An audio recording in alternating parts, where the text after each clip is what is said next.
বিসমিল্লাহির রহমানির রহিম।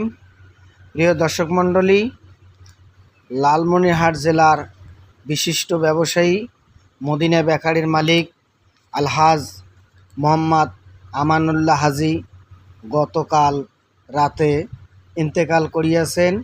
ইন্না লিল্লাহি ওয়া ইন্না ইলাইহি রাজিউন।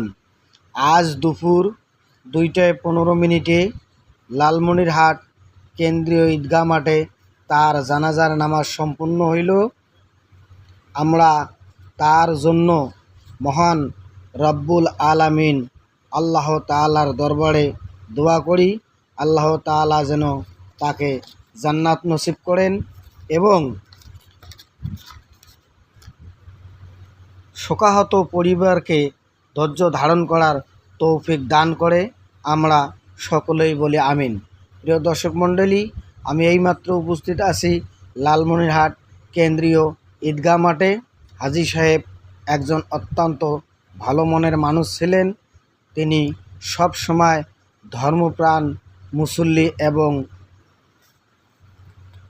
সকলের সাথে মেলামেশা করতেন, চলাফেরা করতেন। তিনি অনেক একজন ধর্মপ্রাণ হাজী সাহেব।